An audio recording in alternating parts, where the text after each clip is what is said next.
Glória a Jesus. Vamos ouvir a palavra, ficamos em pé agora, queridos, e vamos ouvir a mensagem. Deus, usa o teu servo nesta hora com a tua palavra, como sempre tens usado. Fala conosco, abrindo nossa mente, colocando dentro de nós a tua palavra, através do teu servo, pelo poder do teu Espírito Santo, em nome de Jesus. Amém. Ainda de pé, vamos citar o texto áureo da Bíblia, João 3,16. Vamos dizer juntos? Porque Deus amou o mundo de tal maneira que deu seu Filho unigênito, para que todo aquele que nele crê não pereça, mas tenha a vida eterna. Amém. Podeis assentar, amados. Eu quero primeiramente agradecer a Deus em poder estar convosco neste culto, nessa igreja, acompanhando a minha esposa, a missionária Ruth, do Edilson, e não está comigo aqui meu filho, e também o pastor Edivaldo, mas nós somos uma caravana de 5 pessoas, e nós agradecemos ao Senhor por esse grande privilégio de poder estar na casa do Senhor, aqui em Joinville, nesta noite. Quero cumprimentar o pastor Sérgio, que nós o conhecemos, né? Ficamos felizes em conhecer mais de perto o irmão, já ouvimos falar muito, principalmente do trabalho de discipulado. E na sua pessoa quero cumprimentar todos os pastores, obreiros, só sei o nome aqui do Natanael, e esse aquele ali teve Imperatriz, né? Você esteve, esqueci teu nome? Roberto. E assim cumprimentar os músicos, cumprimentar os irmãos, irmãs, amigos, cumprimentar a nossa irmã Miriam Vieira, sua filha Keila, né? Já congrego aqui há uns 4 anos, são de Imperatriz, doutora Miriam, seu esposo sempre estará aqui, doutor Vieira, né? Que Deus abençoe grandemente. E assim eu quero cumprimentar cada um de vocês com a paz do Senhor. Amém? Meus amados, eu sei que a gente, quando vem para a igreja, culto de doutrina, os demais cultos, e eu já estou com 53 anos que sou crente, aceitei Jesus com 7 anos de idade. Ao longo da vida da gente, a gente vai ouvindo a palavra, vai ouvindo, e a gente não se lembra de muitas coisas. E aqui me faz me lembrar de uma pequena história que eu ouvi, que li, de um menino, talvez de 8, 10, 12 anos de idade. Ele fora para o culto à noite de domingo, ele estava de férias lá na casa do seu avô, e foram para o culto. No outro dia, na segunda-feira, o seu avô estava sentado assim na varanda da casa, e o seu netinho chegou e disse: vô, eu não vou mais para a igreja não. Por quê, meu filho? Porque ontem fui no culto, o pregador pregou, eu não me lembro nada do que ele disse. O que adianta ir para o culto se o que o pregador diz eu não me lembro? Seu avô ficou bastante preocupado com essa situação, da interpretação que seu filho estava tendo, seu neto estava tendo. E ele, olhando ao seu redor, viu lá uma lata de óleo, de cozinha, essa lata de óleo, que estava jogada no lixo, enferrujada, jogada no monturo, assim próximo. Ele observou e disse: meu filho, vá pegar aquela lata de óleo para mim. E o menino foi, limpou e trouxe. Ele disse: meu filho, vá ali naquela torneira e enche a cilindro de água e traga para mim. O menino foi lá, encheu. De lá para cá, estava furado. Então, quando ele chegou perto do seu avô, foi entregar, o litro estava vazio. Ah, avô, secou. Vai lá, meu filho, e enche de novo. O menino foi lá, encheu de novo. Quando chegou, secou. Vai lá, meu filho, de novo. 3, 4 vezes, secou. Ah, avô, não vou mais não. Como é que toda vez que eu vou lá, que cheguei, está seco? Então não adianta ir. Ele disse: meu filho, você não aprendeu a lição? Ele disse: mas que lição, vô? Ele disse: você percebeu que toda vez que tu vai lá e enche esse litro, que estava enferrujado, sujo, abandonado, mas toda vez que tu enche, que tu volta aqui, está seco, mas o litro está mais limpo? Cada vez que você vai, fica mais limpo. Assim somos nós, meu filho. Nós não conseguimos guardar tudo, mas toda vez que vai à casa de Deus, que a gente ouve a palavra de Deus, a gente fica mais limpo por dentro. Porque Jesus disse assim: vós já estáis limpo pela palavra que vos tenho ensinado, que vos tenho dado. Então nós estamos cada vez mais ficando limpos na presença de Deus, e a gente vem para o culto todos os dias, e a gente vai ficando mais crente cada vez mais.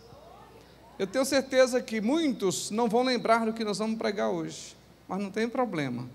O Espírito Santo vai limpando por dentro cada um de nós. Nós estamos diante de um versículo que eu particularmente gosto muito, e eu creio que a igreja, em todo o mundo, tem esse versículo no coração e na ponta da língua. Eu fiz questão de dizer só a primeira palavra para que todo mundo dissesse, porque esse versículo é o texto áureo da Bíblia, que diz assim: porque Deus amou o mundo de uma tal maneira que Ele deu o seu Filho unigênito, para que todo aquele que nele crê não pereça, mas tenha a vida eterna. Meus amados, eu creio que hoje temos só crentes aqui. É um culto de ensino, que é muito importante a igreja vir para aprender. E vocês estão fazendo parte de uma igreja que podemos dizer que ela é diferenciada no Brasil, porque ela se preocupa com discipulado, com evangelismo, discipulado. Essa é uma característica que o Brasil está tomando conhecimento desta igreja, pelo discipulado que vocês estão fazendo aqui. E exatamente é isto que eu quero falar para vocês. Porque Deus, Ele nos amou de uma forma inexplicável. Quando a gente diz assim, Deus amou o mundo de uma tal maneira, quer dizer, a expressão é pobre para descrever a grandeza do amor de Deus para comigo, para com você e para com toda a raça humana. E às vezes eu imagino assim, como é esse amor? Como é que eu posso entender por que Deus me amou assim? Como eu posso explicar isso? Eu sei que é difícil a explicação. Eu quero dar apenas uma luz. Quando Deus disse que Ele nos amou de uma tal maneira, a gente pode entender assim: Deus fez esse universo, e nós sabemos, lá em Hebreus capítulo 11, diz que todas essas coisas foram feitas pelo poder da palavra de Deus.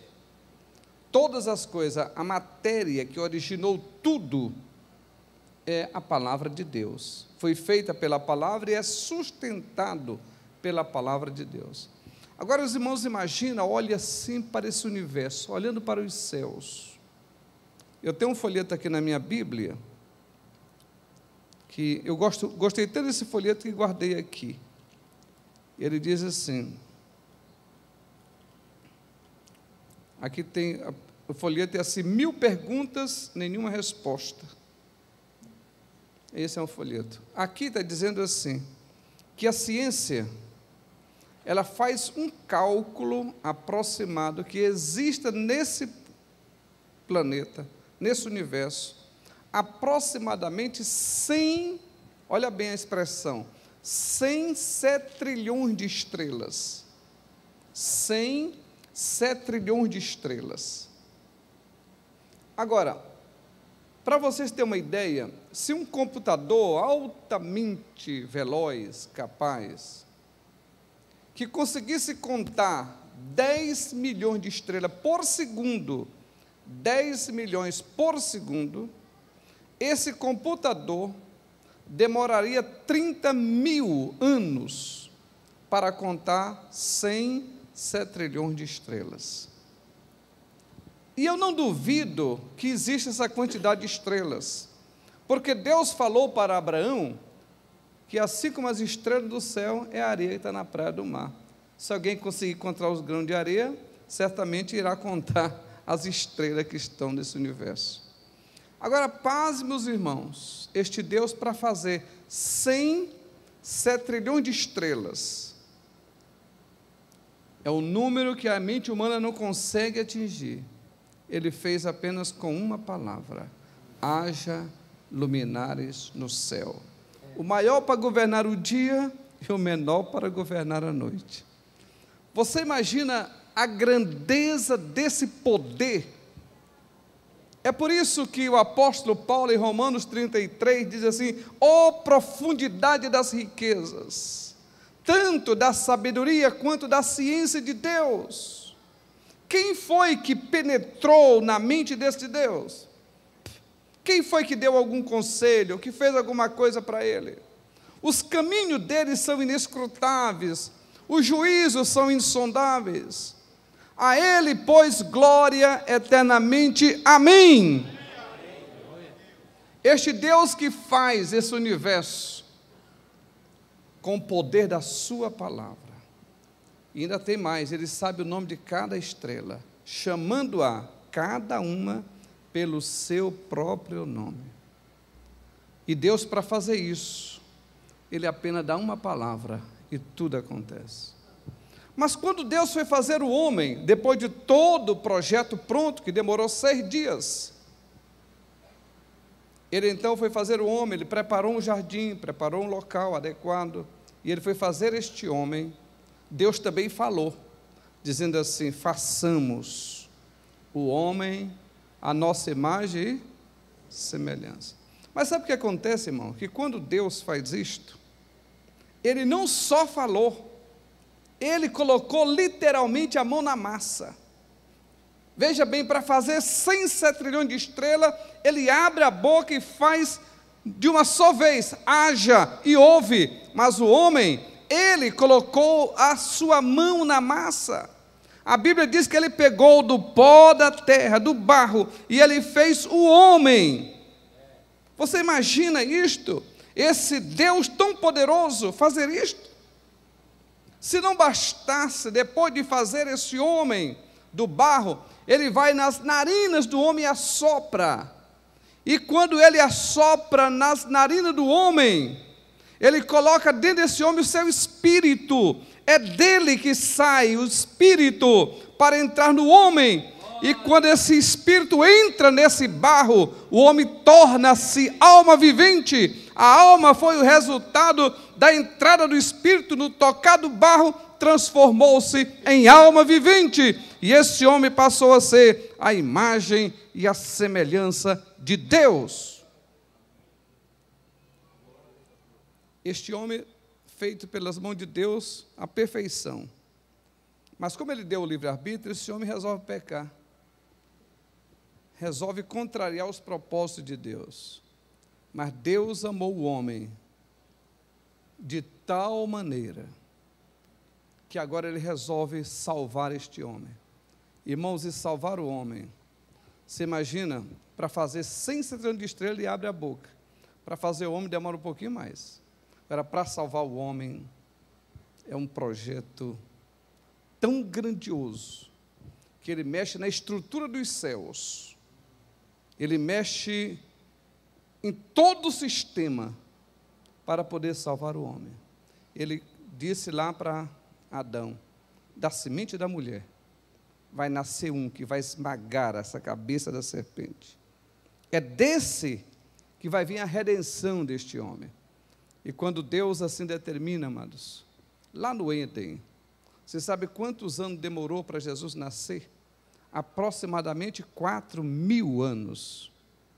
Você sabe o que é isso? Esse grande verbo, o Logo de Deus. Em João 1,14 diz: esse verbo se fez carne. Mas em Filipenses capítulo 2, o apóstolo Paulo diz assim, que esse Jesus, ele teve que esvaziar-se, ele teve que, na verdade, aniquilar-se a si mesmo. Porque esse Jesus, que nós estamos pregando aqui, que é o Filho de Deus, irmão, foi através dele que foram feitas todas as coisas que existem. João capítulo 1, versículo 1 diz assim: no princípio era o verbo, e o verbo estava com Deus, e o verbo era Deus, e por meio dele foram feitas todas as coisas. Lá em Colossenses capítulo 1, versículo 15 diz que ele é a imagem do Deus invisível, o primogênito de toda a criação, e todas as coisas nos céus, na terra, visíveis e invisíveis, seja tronos ou potestade, todas as coisas foi feita por Ele e para Ele. Bendito seja o nome do Senhor. Este Cristo teve que esvaziar-se 4.000 anos, esvaziando a sua glória. Ele disse uma vez: Pai, me glorifica com aquela glória que eu tinha lá, né? Ele esvaziou-se e foi diminuindo. Ninguém fala a ele em todo o Antigo Testamento, ninguém fala dele. Ele estava esvaziando a sua glória e foi ficando pequeno, até quando Paulo diz em Filipenses assim: ele se humilhou tanto que se tornou um homem. Sabe o que mais? Abaixo do homem se tornou servo. Sabe o que mais? Foi até a morte, e morte de cruz, a morte dos malditos. Ele se esvaziou tanto dessa glória, e ele foi ficando tão pequeno, até que um dia o anjo Gabriel disse para Maria: Maria, tu foste achado graça diante de Deus, tu vais ser a mãe do Salvador. Como é que pode ser isso? Não se preocupa não, o Espírito Santo virá sobre ti, e ele vai colocar uma semente no teu ventre, uma semente santa. Seja o Criador de todo o universo teve que se humilhar e humilhar, até ficar tão pequenininho, para ser colocado no útero de uma virgem, para poder nascer, para que ele pudesse ser homem. Ele teve que passar o processo de 9 meses, como qualquer um de nós passamos no ventre dessa mãe, para poder desenvolver a parte humana do homem. 9 meses. Depois disso ele teve que nascer. E você sabe, como diz o profeta Isaías, capítulo 9, versículo 6, o menino nasceu, mas o filho não nasce. O menino nasceu, mas o filho foi dado, porque o filho é eterno. O Cristo não pode nascer, mas o Jesus nasceu. O Espírito eterno veio e entrou naquele feto lá, para que Jesus pudesse nascer. Agora nós acreditamos, ele é 100% homem, mas é 100% Deus. Agora veja bem, esse Jesus nasce e passa agora 33 anos numa vida normal, sendo o primogênito de uma família que teve vários filhos, e depois José desaparece, e Jesus assume a responsabilidade de uma família, de ajudar com sua mãe Maria a criar os demais filhos, e ele foi ter uma profissão tão simples de carpinteiro. Quem sabe trabalhar para fazer um banco de uma sinagoga, consertar uma mesa de uma pessoa qualquer, para ganhar esses trocados que o carpinteiro ganha, para sobreviver. E o profeta Isaías diz isso lá em 53, versículo 1 e 2, quando ele diz: ele era homem experimentado nos trabalhos, homem de dores, que sabe o que é padecer, não tinha aparência, não tinha formosura, não tinha nada. Mas 33 anos nesse trabalho, 30 anos especificamente, porque aos 30 anos ele começa o ministério que ele veio fazer. Depois que termina, ele vai ao patíbulo da cruz, para sofrer toda a ira, ele foi atrair para si toda a ira de Deus, que o pecado estava gerando. Então caiu sobre ele, ele ficou enfermo. Os homens colocaram sobre ele toda essa ira, bateram com toda a força, com tudo que era possível, porque ele estava tomando sobre si todas as nossas dores, as nossas enfermidades, também as nossas transgressões, as nossas iniquidades, para que através das suas pisaduras nós fôssemos sarados. Esse é o amor grandioso de Deus, que para fazer as estrelas ele usa uma palavra, fazer o homem ele faz com carinho, mas para salvar o homem ele mesmo vem aqui. É Deus conosco. A Bíblia diz assim: nós vimos a sua glória, como a glória do unigênito do Pai, cheio de graça e de verdade. É Deus conosco na pessoa do seu Filho, vivendo a vida humana, sofrendo isso tudo, para que o homem fosse salvo, para abrir a porta da salvação para nós. Agora Jesus foi ao céu, depois de cumprir toda a missão, E ele tinha apenas 11 discípulos. Um já havia se perdido. 11 discípulos. E ele chegou para eles e a primeira coisa que ele fez foi censurar a incredulidade, não só de Tomé, mas de todos. Todos estavam incrédulos. E Jesus disse: agora eu vou subir. Vou deixar a missão para vocês. Ide por todo o mundo, pregar o evangelho a toda criatura. Aquele que crer e for batizado será, se alguém não crer, será. Entregou essa missão para eles. Mas disse assim: eu sei que vocês são incrédulos, sei que vocês são humanos, eu conheço a estrutura de vocês, então não saiam agora, vão lá para o templo, fiquem lá, até que seja revestido do poder, até que o Espírito Santo desça sobre vós. E eles ficaram lá, durante 10 dias, orando, buscando, até que o Espírito Santo veio, e o capacitou para sair pregando a palavra de Deus, aos 4 cantos do mundo, enfrentando todos os desafios do mundo, todos os desafios do inferno, para dizer ao homem a boa nova: você pode ser salvo, porque Jesus te amou também, e tudo que você precisa é aceitá-lo. Agora, meus amados, nós somos crentes, salvos por Jesus, fomos alcançados por essa misericórdia, e o grande questionamento é: por que estamos fazendo tão pouco? Por que estamos fazendo tão pouco para levar a mensagem da cruz aos corações? Por que estamos de braços cruzados? Deus é tão bom com essa igreja, mudou a história da igreja. Hoje estamos em tempos lindos quanto este, pastores abençoados, muitos doutores. Hoje todo mundo é doutor, todo mundo tem carro, tem casa. Deus cumpriu a sua promessa para conosco, nos abençoou com toda a sorte de bênção. Mas a igreja cruzou os braços. A igreja vai cruzando os braços. As pessoas não se preocupam em trazer as pessoas para a igreja. As pessoas não se preocupam na evangelização, não convida mais ninguém. E as pessoas vão ficando de braços cruzados. E Deus depende dessa igreja. Ele não entregou essa tarefa para os anjos, entregou para nós. Ele entregou para a igreja. Se aqueles 11 discípulos tivessem calado a sua boca com medo, o evangelho tinha acabado ali mesmo. Mas eles não ficaram de boca aberta, pregaram a palavra por todas as partes. Lá em Marcos capítulo 16, versículo 19, diz assim: e eles, tendo partido, começaram a pregar a palavra por todas as partes, e o Senhor ia cooperando com os sinais, com os prodígios e com as maravilhas. Muita gente está hoje assim, esperando uma palavra profética. Outros estão esperando um sonho. Outros esperando que o pastor fale. E assim todo mundo colocando uma desculpa para ficar calado. Mas Jesus, o Senhor da obra, já disse: ide por todo mundo, pregai o evangelho a toda criatura.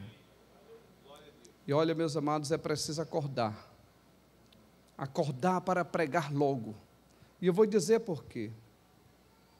Porque nós temos um futuro aí na frente. E olha, no dia que o homem morre, observe bem, no dia que o ser humano morre, nesse dia, é só você chegar, por exemplo, na casa que alguém morreu, na hora que você entra na casa, a primeira coisa que você vai perguntar é: ele é crente? Estava na igreja, né? Se disser é crente, você descansa o coração. Se disser não era, você perdeu todas as chances. Quando a pessoa morre, do outro lado da vida, só existe um questionamento que Deus vai fazer para esse homem. No reino espiritual, só uma pergunta, só um questionamento. Não vai perguntar: você formou em medicina? Você ganhou, tem quantos carros? A empresa sua é grande? Você foi pastor há muitos anos? Você foi obreiro? Não, essas coisas não. Deus vai perguntar apenas uma coisa: tu tens o que eu te dei? Esse é o questionamento espiritual. Tu tens o que eu te dei? Senhor, o que tu me deu? Eu te dei apenas uma coisa.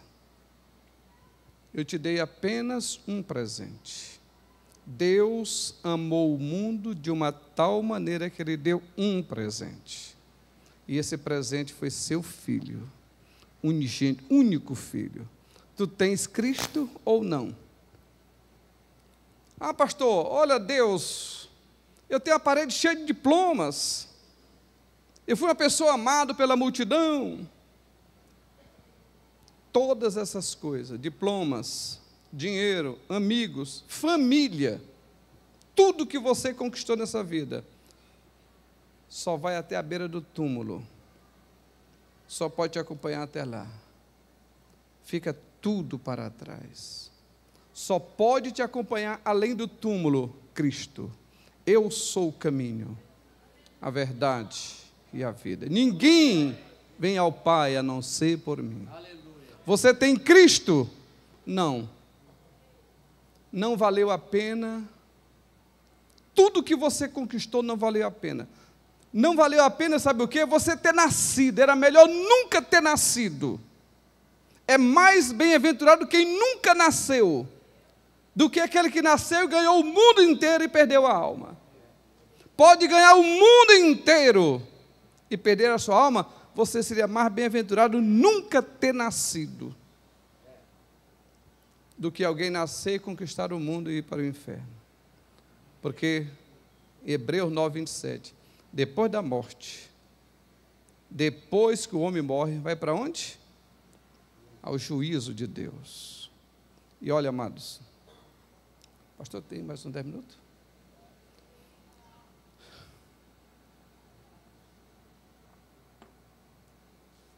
Depois que o homem morre, ele vai para o juízo de Deus. E vai ter um julgamento único, que a Bíblia diz lá em Apocalipse 20, de Apocalipse capítulo 11. Ele descreve assim, vai ter um grande trono branco. E todos os homens, do primeiro ao último, ricos, pobres, preto e branco, vão estar em pé diante daquele trono. E o trono vai estar vazio. O trono branco é vazio. E a multidão vai estar em pé. Mas na hora que Jesus chegar, porque o único que foi dado o direito de julgar, vivos e mortos, é Jesus. Esse é o direito dele. O Pai entregou todo o julgamento em suas mãos. Ele morreu para salvar, mas ele vai ser o juiz. E quando ele chegar com sua glória, com seu poder, que se assentar no trono, que a Bíblia diz, quando ele se assentar no trono, porque estava vazio, né? Não é assim? Então, quando ele assentar-se no trono para julgar, vai acontecer um fenômeno. Os céus e a terra fugirão da sua presença e não se achará lugar para eles. Olha bem, se aos olhos de Deus não se acha lugar, porque desapareceu literalmente. E Pedro respalda isso. Tudo está reservado como tesouro para o fogo. Vai tudo desaparecer. Tudo que é material vai voltar ao zero. E quando Jesus estiver sentado naquele trono e tudo voltar ao zero, vai estar os homens em pé, diante do trono, em cima do nada. Em pé em cima de quê? Do nada. Mas você imagina, irmãos, uma pessoa está em pé, sustentado unicamente pelo poder da palavra de Deus. Ele vai olhar para frente, ele vai ver sentado no trono de Jesus, cujos olhos são como chamas de fogo, que penetra a profundeza da alma do homem, que conhece a história do ser humano do primeiro ao último dia. Nada, tudo está patente e nus diante dele. Hebreus capítulo 4, versículo 13. Tudo. Você imagina um réu, leva o diante do juiz, quando chega ali, ele sabe a história dele toda, treme-se nas bases. Aqui, constitui um advogado, e aí começa a enrolar o juiz com tanta mentirada, porque é mais mentira do que verdade. Todo o processo é assim, é cheio de mentira. Cada um inventa uma história, seja de advogado de defesa, de acusação, todo mundo está mentindo, inventando coisa, procurando brecha na lei, mas naquele dia, não precisa nem de advogado, nem de promotor, porque todos estarão diante do Senhor, e os olhos dele vai penetrar na vida humana. Sabe de outra coisa? Cada ser humano cada um de nós saberemos a nossa vida toda. Quem já passou por qualquer experiência aqui de um acidentezinho, sabe que de fração de segundo a tua vida passa assim. Quem já passou por uma experiência assim, passa na vida dele em fração de segundo, toda a vida dele, coisa que era criança e ele se lembra naquela hora. Agora imagine quando for projetada a luz de Cristo, que bater no ser humano, ele saberá tudo. Mas sabe o que é mais triste ainda? Ele está em pé olhando para Jesus, é quando ele olhar para baixo, o vazio. Lá embaixo vai estar pela primeira vez, para os homens ver, o que a Bíblia chama de lago do fogo, que arde com fogo e enxofre. Esse lugar que ninguém sabe dizer onde está. Na minha imaginação está só na mente de Deus. O inferno está embaixo, mas lago do fogo não. Ninguém sabe aonde. Mas naquele dia, quando o homem olhar, estará lá embaixo o lago que arde com fogo e enxofre, escancarado os seus portões, para receber os que serão condenados. É assim que vai ser esse juízo do grande, é de causar terror. Esse juízo humano é brincadeira diante do juízo de Deus, porque o cidadão pode ser o homem mais famoso do Brasil, como já aconteceu com grandes homens do Brasil. Existia penitenciário, ele não sabia nem onde era que estava, mas no dia que Joaquim Barbosa bateu o martelo, chamou de condenado, as portas da penitenciária abriram para ele, e grandes homens foram parar lá. É igual estamos aqui, toda gente boa, penitenciários ainda nem se lembra que existe, mas no dia que cometer um erro, que a justiça chamar de condenado, as portas se abrem para você, e você vai para lá, queira ou não. Assim vai acontecer, vai abrir as portas lá do fogo para os condenados. E quando Jesus chamar o nome da pessoa, José dos Anzóis Pereiras, você vai ser julgado. Quando chamar, ele vem na frente. O primeiro ato do Senhor é assim: abrir o livro da vida. O primeiro ato é assim. Aqui na terra, quando nascem nossos filhos, a primeira ação do pai, talvez no 8º dia, é procurar um cartório de registro de nascimento. Chama-se livro da vida. Registro de nascimento é o livro da vida. Registrar teu nome. No dia que a pessoa morre, tem um cartório chamado aí, certidão de óbito, né? Esse registro da morte. Lá no céu tem um cartório. No dia que nasce aqui na terra alguém para Deus, que nasceu de novo, recebeu a natureza de Deus, o pai manda escrever o nome dele no livro da vida do Cordeiro, de onde não pode mais sair, quando for registrado lá. Tem muitos crentes que são apenas crentes. Agora, quem nasceu de Deus, o maligno não pode tocar mais. E naquele dia, o Senhor abre o livro da vida, procura o nome de José dos Anzóis Pereira. Não está. Não está. Depois o Senhor vai abrir outros livros.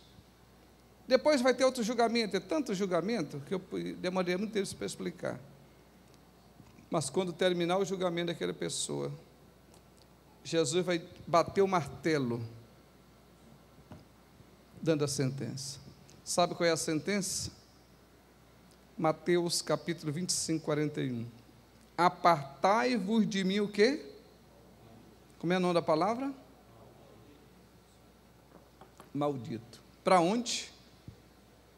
Para onde, amados? Para o fogo eterno. Que foi preparado para quem? Está escrito lá: apartai-vos de mim, malditos, para o fogo eterno, que foi preparado para o diabo e os seus anjos. E a Bíblia diz lá em Apocalipse 21, versículo 8, 20 e também versículo 11, não, é no capítulo 20 e capítulo 21, versículo 8, diz assim: aquele cujo nome não foi achado escrito no livro da vida, esse tal foi lançado para onde? Para dentro, foi lançado, porque a pessoa está em pé, recebeu a condenação, a sentença condenatória. O poder que segura ele é o poder da palavra. É igual daqui seguro. Perdeu o poder, cai, queira ou não queira. E vai cair com um grito. Salmo 144, o grito da alma do perdido. É um grito angustiante, o desespero, e ele vai cair.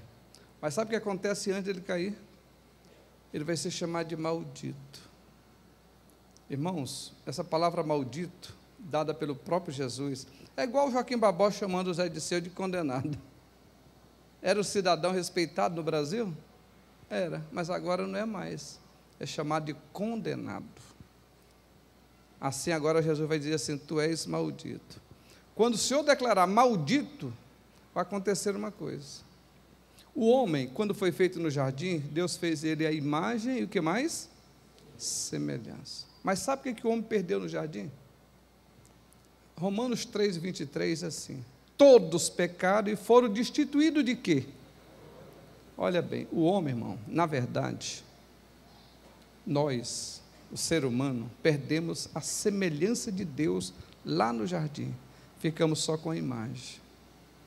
Todo ser humano, se nós já fosse a semelhança de Deus, era uma maravilha. Temos a imagem, a semelhança ficou destituída da glória. Quando o homem chega lá, que recebeu a palavra maldito, ele vai perder também a imagem de Deus. O Senhor tirou a semelhança, tirou a imagem. Em Marcos capítulo 9, 44 e outros versos, diz assim: quando Jesus fala de inferno, e ele tem autoridade para falar, ele diz que ele, quando olhou para o inferno, só viu duas coisas lá: o bicho que nunca e o fogo que nunca. Ele não viu o ser humano, ele viu o bicho, porque lago de fogo foi preparado para diabo e seus anjos. Significa que o ser humano vai ser igual ao diabo e os seus anjos.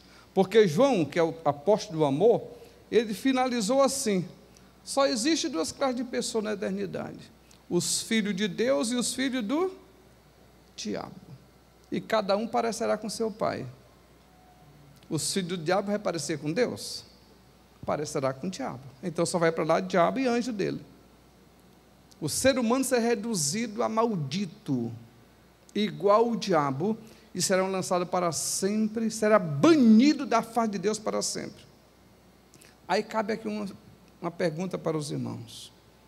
Você que conhece o Evangelho, foi alcançado pelo amor de Deus, e tem seus parentes, seus filhos, marido, esposa, colega de trabalho, vizinho, e você de braços cruzados, sabendo que se você não fizer nada, eles serão futuramente malditos, e você não faz nada.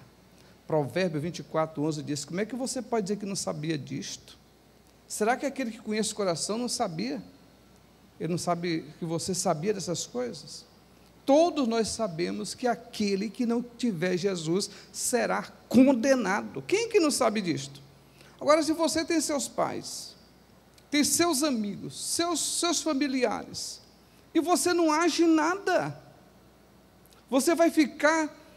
sabe o que é isso, irmãos? A Bíblia diz em Romanos capítulo 18, que essa é a maior de todas as injustiças que o ser humano comete na terra.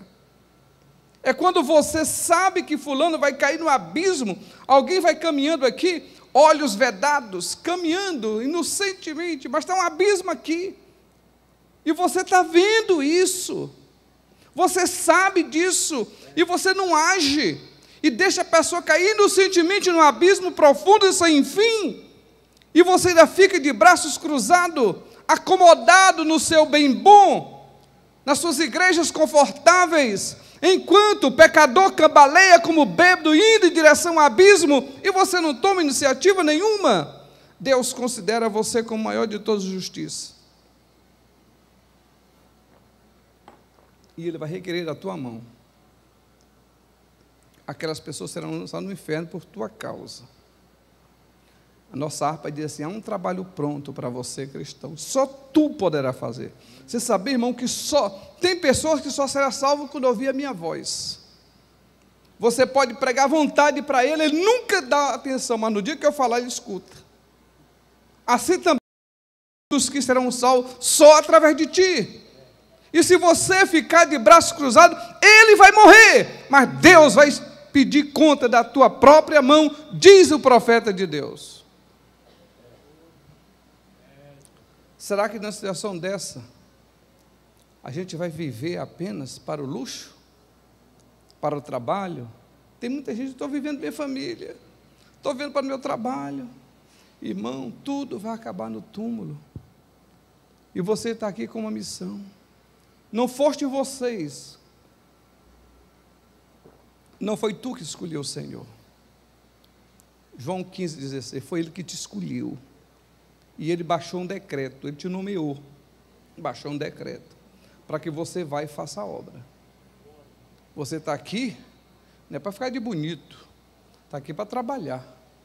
Nós estamos aqui para trabalhar, e trabalhar enquanto é dia, porque a noite vem, quando ninguém mais poderá trabalhar. Eu me lembro de uma história de um pai, de uma família que morava no interior, e depois o filho mais velho foi para a cidade grande estudar, formou, ficou médico, levou a família toda para lá. Sempre acostuma assim, igual a Miriam está fazendo aqui, traz a família toda para cá. Depois de essa família estar bem já desenvolvida, toda a família lá, um dia aquele moço, já com seus 40 e poucos anos, um dia convidou alguns amigos seus, médicos também, disse: eu queria que vocês vão passear lá no sertão onde eu morei e fui criado, de férias. Aí foram lá. Quando chegou nesse local, era uma fazenda, e ele andando com seus amigos, de um momento ele olha e vê uma tapera, casa velha, abandonada, tapera, não sei como é que chama aqui. E ele olhou e ficou muito emocionado e disse para os seus companheiros: está vendo aquela tapera já caída ali? Sim, aquele lugar onde eu fui criado. Eu fui criado naquela casinha, com meus irmãos, minha família. E eu me lembro que meu pai, todo dia, quando dava noitinha, não tinha televisão, não tinha luz, não tinha nada, 7 horinhas ia dormir. Meu pai ia colocar a esteira na porta, fechar a casa. Mamãe já estava no quarto, deitada, no quartinho dela lá. Eu ouvi a voz da mamãe dizendo: meu velho, todas as crianças já entraram. Aí papai dizia assim: sim, minha velha. Aí mamãe dormia tranquilamente à noite, porque sabia que todos os seus filhos, e eram muitos, estavam todos dentro de casa. Aí ele, emocionado, disse para os seus amigos: meus pais já morreram, mas eu tenho certeza que quando Jesus for fechar a porta da graça, da última vez, vai ouvir, vai ecoar a voz da mamãe lá no meio: Jesus, todos os meus filhos já chegaram. Porque se todos os filhos dela não tiverem chegado, ela não terá uma eternidade em paz. Meus amados, nós estamos aqui com uma missão: ganhar o povo para Deus, e principalmente a nossa família. Você imagina, patriarca Noé entrou naquela arca com a esposa, 371 dias, e o mundo morrendo lá fora. Ele só tinha 3 filhos, só tinha 3 noras, mas entrou ele, a mulher, os 3 filhos e as noras, dentro daquela arca. Quando Deus fechou a porta, a família estava dentro. O mundo morreu, mas eles estavam salvos. Você já imaginou aquela mãe, esposa de Noé, passar 371 dias naquela arca, tudo trancado, e tivesse ficado o cão pelo lado de fora? Abasta o cão. Você sabe que o nome do filho, eu tinha um filho chamado Cão, ou então Cã, né? Tivesse ficado o filho para lá de fora. Você acha que aquela mãe conseguiria passar esse tempo todinho naquela arca, 1 ano, sabendo que o seu filho lá de fora teria paz? Ora, Jesus pode vir até hoje arrebatar a igreja. Na hora que ele arrebatar a igreja, que nós chegar no céu, a primeira coisa que nós queremos é ver Jesus, porque estão falando de muito disco voador por aí. Então, quando chegar a primeira coisa, eu quero ver Jesus. Ah, Jesus, quando eu ver Ele, aí está tudo bem. Mas segunda coisa, eu vi Jesus, é Ele mesmo, é. Aí o olhar do pai, da mãe, do marido, da esposa, é procurando quem? Cadê meus filhos? Joãozinho, tu viu o Pedro? Pedro, tu viu a Maria? Não, está faltando um, cadê? Cadê fulano? Cadê fulano? Vocês viram? Jesus, eu vi, são tantos filhos, mas está faltando um, cadê ele? E ele disse assim, ele ficou para trás. Ele ficou para trás. Você já imaginou o choro?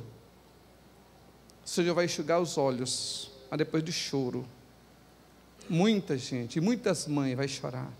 Por que eu não lutei mais pelo meu filho? Por que eu não lutei pelo meu marido? Por que eu não lutei pela minha esposa? Por que eu não fiz mais? Por que eu não orei? Por que eu não fui mais uma vez?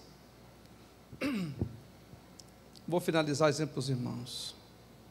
Quando alguém morrer, e na eternidade foi feita uma pergunta: tu tem o que eu te dei?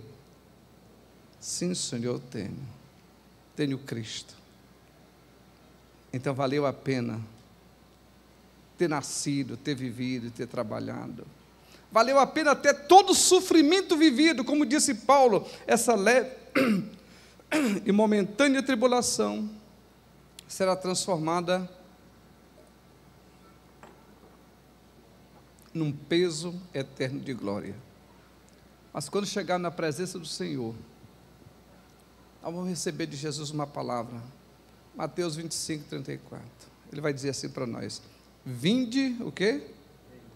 Olha a palavra, não é maldito não, é benditos do meu Pai. Possui por herança o reino que vos está preparado desde a fundação do mundo. A gente vai olhar assim, diz assim, olhar diretamente para Jesus. 1 João 3:2, filhinhos, ainda não se manifestou em vós o que havemos de ser, mas naquele dia, quando você olhar para Jesus e vê-lo como Ele é, nós seremos o quê? Semelhantes. Significa que resgatamos o projeto original de Deus. Agora eu tenho uma semelhança de Deus. Eu sou a imagem e sou a semelhança. Quando eu olhar para mim, o meu corpo, olhar para Jesus, ser semelhante a Jesus, para viver com Ele eternamente, a gente vai dizer assim: valeu a pena ser crente, valeu a pena tudo que se passou, ficou para trás, valeu a pena deixar o mundo com seus atrativos, valeu a pena, porque agora eu tenho o reino do meu Pai para morar eternamente. Amados, ainda não é o dia do juízo hoje, e você está numa igreja discipuladora, evangelística, seu pastor é apaixonado por isso, tem uma equipe maravilhosa. Você não fique para trás, porque se você chegar no céu e Jesus perguntar: você é de que igreja? Eu fui 10 anos da igreja de Joinville, meu pastor Sérgio. Você sabia que lá tem um trabalho de evangelismo, um trabalho de discipulador muito bom? Sei. Você fez o quê? Você participou? Não. Por que não participou? Por que você não fez parte do projeto? Pastor, estava ocupado com o que passa, ocupado com aquilo que ia ficar na beira do túmulo. A coisa mais importante não era isso.